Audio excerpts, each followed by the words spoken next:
नमस्ते दोस्तों and welcome to Score Clever. मैं हूँ जिया। और मैं हूं Virat and we are your current affairs experts. आज है दिसंबर 9, 2025 और हम लेकर आ गए हैं आपके लिए a brand new dose of daily current affairs. Exactly और ये सारी न्यूज हमने ली है स्कोर क्लेवर के daily banking premium current affairs PDF से, जो आपको हमारे टेलीग्राम चैनल पर एकदम फ्री मिलती है। And let me tell you Jiya, ये कोई ऐसी वैसी पीडीएफ नहीं है। हमारे full time current affairs experts daily newspapers को एनालाइज करके a to the point concise content बनाते हैं। बेसिकली अदर सोर्सेज से 5 गुना कम कंटेंट बट परफॉर्मेंस में best. Oh yes, recent bank exams में जिन एस्पिरेंट्स ने स्कोर क्लेवर से तैयारी की है, उन्होंने करंट अफेयर्स में मैक्सिमम ऑफ 29 अटेम्प्ट्स दिए हैं। That's just brilliant. So what are you waiting for? फटाफट टेलीग्राम चैनल ज्वाइन करो, लिंक डिस्क्रिप्शन में है। चलो जिया, शुरू करें आज का सेशन। Let's do it. पहली खबर नेशनल सेक्शन से है। India has been re-elected to the executive board of UNESCO. Wow, that's great news. कितने साल के लिए जिया? ये एक 4-year टर्म है फ्रॉम 2025 टू 2029। इलेक्शन को यूनेस्को जनरल कॉन्फ्रेंस ने कंडक्ट किया। And for our listeners, UNESCO का एग्जीक्यूटिव बोर्ड 58 मेंबर स्टेट से बना है। Got it. मूविंग ऑन, अगली खबर फिल्म इंडस्ट्री से जुड़ी है। Union minister of state doctor L Murugan ने वेव्स फिल्म बाजार का 19th एडिशन इनॉग्रेट किया है। वेव्स फिल्म बाजार? विराट, ये नाम कुछ नया लग रहा है। सही पकड़ा।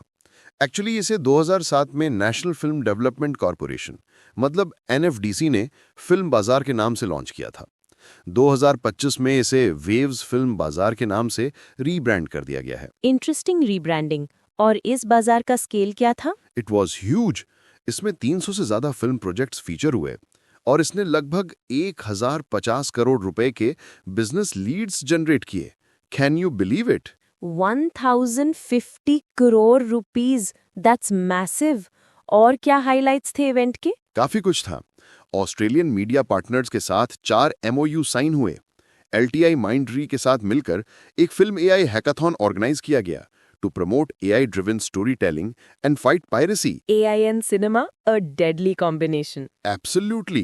In fact, गोवा में पहला AI फिल्म फेस्टिवल भी लॉन्च हुआ in partnership with LTI Mindtree. Winners भी अनाउंस हुए। नागोरी फ्रांस को बेस्ट AI शॉर्ट फिल्म के लिए 3 लाख रुपए। The cinema that never was Germany को most innovative use of AI के लिए 2 लाख रुपए एंड कायरा USA को बेस्ट AI एनिमेशन के लिए 1 लाख रुपए मिले। ब्रिलियंट। लगता है AI is the future of everything. True that. इसके अलावा क्रिएटिव माइंड्स ऑफ टुमारो का 5th एडिशन भी लॉन्च हुआ। इसमें 125 यंग फिल्म मेकर्स के लिए एक 48-hour फिल्म मेकिंग चैलेंज था। And one last point, UNICEF ने लगातार चौथे साल NFDC के साथ पार्टनर किया to highlight childhood centric themes. Goa के CM प्रमोद सावंत ने सिनेमेटोग्राफर KV वैकुंठ की 100th बर्थ एनिवर्सरी पर एक पोस्टल स्टैम्प भी रिलीज किया। फ्यू, काफी कॉम्प्रिहेंसिव कवरेज थी वेव्स फिल्म बाजार की। चलो नेक्स्ट न्यूज पर चलते हैं। सेंट्रल गवर्नमेंट ने सस्टेनेबल एविएशन फ्यूल यानी SAF के लिए मैंडेटरी ब्लेंडिंग टारगेट सेट कर दिए हैं। SAF? ये क्या होता है? सिंपल टर्म्स में ये एक ग्रीनर फ्यूल है फॉर एयरप्लेन्स। सरकार ने ट्रेडिशनल जेट फ्यूल में इसकी ब्लेंडिंग को कंपलसरी कर दिया है। टारगेट्स है 1% बाय 2027, 2% बाय 2028 एंड 5% बाय 2030। अच्छा, so our flights will be more eco-friendly now. ये टारगेट्स किन फ्लाइट्स पर अप्लाई होंगे? इनिशियली ये इंडिया से डिपार्ट होने वाली इंटरनेशनल फ्लाइट्स पर लागू होंगे। And a fun fact, India के 93 एयरपोर्ट्स ऑलरेडी 100% ग्रीन एनर्जी पर स्विच कर चुके हैं। That's commendable. और इसका कोई इंटरनेशनल कनेक्शन है? Yes, India is a member of the International Civil Aviation Organization ICAO and उसे 2027 से कॉर्सिया स्कीम कंप्लाई करनी है, जो एविएशन एमिशंस को रिड्यूस करने के लिए है। प्लस इंडिया का खुद का नेशनल नेट जीरो टारगेट तो है ही by 2070। Understood. Next news please Jiya. All right, a very important one. Central government ने PM's awards for excellence in public administration 2025 को अप्रूव कर दिया है। ये अवार्ड्स सिविल सर्वेंट्स के आउटस्टैंडिंग वर्क को रिकॉग्नाइज करने के लिए हैं, right? Exactly. PM Narendra Modi ये अवार्ड सिविल सर्विसेज डे यानी 21 अप्रैल 2026 को न्यू दिल्ली के विज्ञान भवन में प्रेजेंट करेंगे। 2025 के लिए अवार्ड्स 3 कैटेगरीज में दिए जाएंगे। What are the categories? पहली है होलिस्टिक डेवलपमेंट ऑफ डिस्ट्रिक्ट्स, इसमें 5 अवार्ड्स हैं। Second aspirational blocks program ABP, इसमें भी 5 अवार्ड्स हैं। एंड थर्ड इनोवेशंस, इसमें 6 अवार्ड्स हैं। And the prize, I'm sure it's more than just a trophy. Certainly award में एक ट्रॉफी, एक स्क्रोल और प्रोजेक्ट इम्प्लीमेंटेशन के लिए 20 लाख रुपीस का इंसेंटिव भी शामिल है।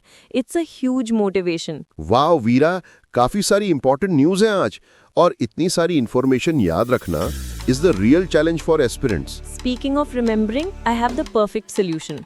दोस्तों, करंट अफेयर्स इन जीके को इजीली मेमोराइज करने के लिए download the Score Clever app from Google play store. Yes, हमारे ऐप में एक यूनिक न्यू लर्निंग टेक्निक है जिससे आप जो एक बार पढ़ेंगे वो कभी नहीं भूलेंगे। It's designed to make learning permanent, so download the Score Clever app now, link in the description. Okay, back to the news. Next up, from the economy section, नीति आयोग's Frontier Tech Hub ने एक road map unwell किया है, titled Transforming India into a Leading Quantum Powered Economy.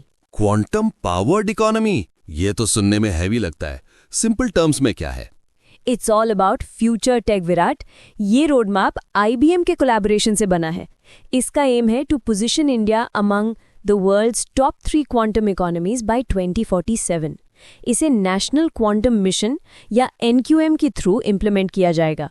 Top 3 by 2047, very ambitious. कोई specific targets हैं? Yes, by 2035, the roadmap aims to incubate at least 10 globally competitive quantum startups, capture more than 50% of the global quantum software market, and achieve quantum Atmanirbharta. आत्मनिर्भरता इन quantum, I like the sound of that. The implementation is planned in 2 phases. Phase 1, 2025 to 2030, will fund at least 50 startups, and Phase 2, 2030 to 2035, will focus on establishing global leadership. Great. चलो, अगली खबर भी economy से ही है। क्रिसिल ने India की real GDP growth का forecast revise किया है for FY26। Oh, revision. Is it good news or bad news? It's good news. Forecast को 6.5% से बढ़ाकर 7% कर दिया गया है। And just for info, CRISIL is an analytics company and S&P global उसका मेजॉरिटी शेयर होल्डर है। 7% is a strong number. चलो अब बैंकिंग सेक्शन की तरफ बढ़ते हैं। First up, Fino payments bank को SFB अप्रूवल मिल गया है। That's a big step up. So, Fino Payments Bank is converting into a small finance bank or SFB. ये RBI से in principle approval है। Right. And for those wondering, in principle approval is like a preliminary green light. Final license is subject to meeting certain conditions. Fino Payments Bank के CEO हैं ऋषि Gupta. Gone it. Next, SEBI is simplifying foreign investor access. Tell me more. SEBI ने SEBI foreign venture capital investors amendment regulations 2025 issue किया है। इसमें एक नया framework introduce हुआ है जिसका नाम है single window automatic and generalized access for trusted foreign investors, short में स्वागत FI। क्या शानदार नाम रखा है, स्वागत। इन्वेस्टर्स का स्वागत करने के लिए। So, what does it do? इसका एम है लो रिस्क फॉरेन इन्वेस्टर्स के लिए इन्वेस्टमेंट एक्सेस को आसान बनाना। अब इन्वेस्टर्स FPIs और FVCIs दोनों के तौर पर रजिस्टर कर सकते हैं। सेबी ने रजिस्ट्रेशन कंटिन्यूएशन पीरियड को भी 10 इयर्स तक एक्सटेंड कर दिया है और स्पॉन्सर कॉन्ट्रीब्यूशंस को 10% पे कैप कर दिया है। Good move for ease of doing business. Next up, RBI has set norms for rupee derivatives. Yes, RBI ने मास्टर डायरेक्शन RBI रूपी interest rate derivatives directions 2025 release किया है। रूपी इंटरेस्ट रेट डेरिवेटिव्स, ये क्या होते हैं विराट? बेसिकली ये फाइनेंशियल कॉन्ट्रैक्ट्स होते हैं जिनकी वैल्यू इंटरेस्ट रेट फ्लक्चुएशंस पे डिपेंड करती है। RBI ने न्यू डायरेक्शंस में लिमिट्स सेट की हैं। फॉर एग्जांपल, नॉन रेजिडेंट्स के लिए ₹1000 करोड़ का PVBP कैप है एंड FPIs और नॉन रेजिडेंट्स के लिए इंटरेस्ट रेट फ्यूचर्स में ₹5000 करोड़ की नेट लॉन्ग पोजीशन लिमिट है। Technical but important for the exam. Okay, quick one. SEBI ने ICICI prudential asset management company के IPO को फाइनल अप्रूवल दे दिया है। Oh, another big IPO. How much are they aiming to raise? Around 10,600 crore. And ये entirely an offer of sale है by the UK-based Prudential Corporation Holdings Limited. OFS मतलब existing shareholders अपना हिस्सा बेच रहे हैं, पैसा कंपनी के पास नहीं जाएगा। Got it. Next, news is also about SEBI. SEBI ने returns verify करने के लिए पारवा लॉन्च किया है। Parwa, PARRVA, another cool name. What does it do? इसका फुल फॉर्म है past risk and return verification agency. इसे मार्केट इंटरमीडियरीज के पास्ट परफॉर्मेंस क्लेम्स को ऑथेंटिकेट करने के लिए लॉन्च किया गया है। बेसिकली फिनफ्लुएंसर्स के मिसलीडिंग क्लेम्स पर रोक लगाने के लिए। A much needed step. Who is partnering in this? Care ratings in partnership with the national stock exchange NSE ने इसे पायलट बेसिस पर लॉन्च किया है। Excellent initiative. चलो let's quickly wrap up the other sections.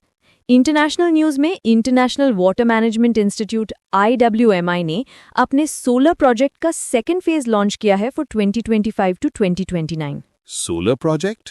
It stands for Solar Energy for Agricultural Resilience। इसका focus India, Bangladesh, Kenya और Ethiopia में solar powered irrigation को प्रमोट करना है। Nice.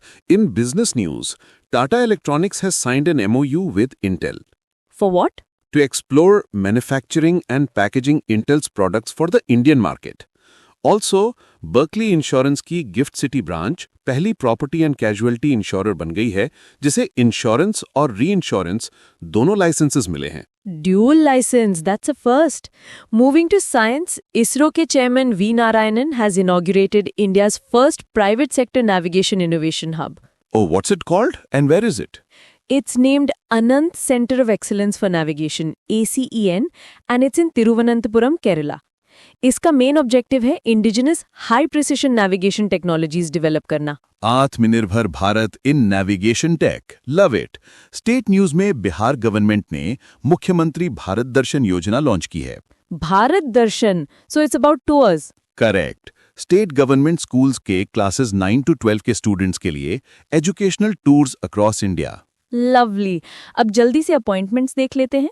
प्रवीण कुमार, जो ITBP के DG हैं, उन्हें बॉर्डर सिक्योरिटी फोर्स के डायरेक्टर जनरल का एडिशनल चार्ज दिया गया है। He succeeds Daljit Singh Chaudhary. And RBI has approved the appointment of Vikram Sahu as the CEO of Bank of America NA in India for a 3-year period. Got it? And finally, the awards section. Professor Ganlin Zhang of China has won the 2025 Glinka World Soil Prize. Sponsored by The Russian Federation. The prize includes $15,000 cash and a gold-plated medal.